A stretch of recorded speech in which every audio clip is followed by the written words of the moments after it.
Так, вот такой у нас вольер. Двойная сетка от котов, от хищных птиц. Потому что бывает вечером кот прыгает, наводит там беспорядок. Все птицы садятся на сетку.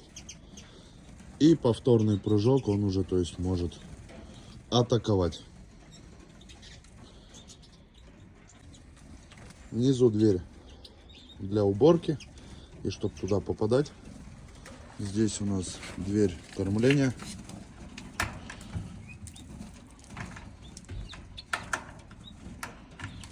Ну и сам вольер, размеры 2,5 на метр где-то.